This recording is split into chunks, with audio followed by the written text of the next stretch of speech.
20 వరకు ఉండబడే survey number పరిధిలో 1 నుంచి ఈ 1200 ఎకరాలకు పైగా ఉండబడే భూముల్లో వ్యవసాయ భూములు ఉన్నాయి, లేఅవుట్కి సంబంధించిన జరిగినవి ఉన్నాయి, అదే సమయంలో ఇనాం భూములు ఉన్నాయి,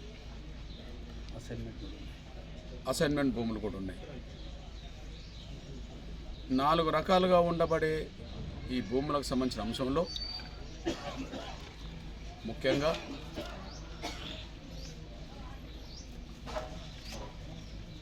వివాదాస్పద భూముల పేరుతో కోర్టులో విచారణ జరుగుతున్నది.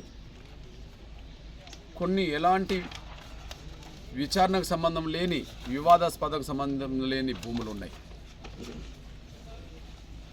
ఇక్కడ వివాదాస్పదం కానీ కోర్టు పరిధిలో లేని భూముల జోలికి హైడ్రా రావద్దు, ప్రభుత్వం కూడా రావద్దు, రెవెన్యూ డిపార్ట్మెంట్ కూడా రావద్దు. ఇది ఎంఆర్పిఎస్ పరంగా రాష్ట్ర ప్రభుత్వానికి విజ్ఞప్తి చేస్తున్నాం, సూచన చేస్తున్నాం.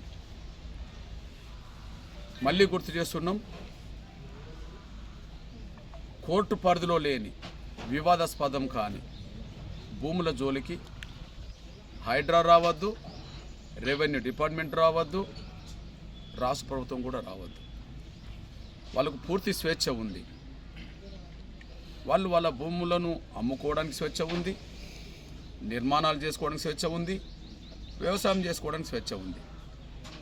వాళ్ళకు ఉండబడే లీగల్ రైట్ను ఎవరు కూడా ఉల్లంఘించవద్దని ముఖ్యంగా హైడ్రాకు సంబంధించిన మొత్తం వ్యవహారాలు చూస్తున్న రంగనాథ్ గారికి గుర్తు చేస్తున్నాం, విజ్ఞప్తి చేస్తున్నాం.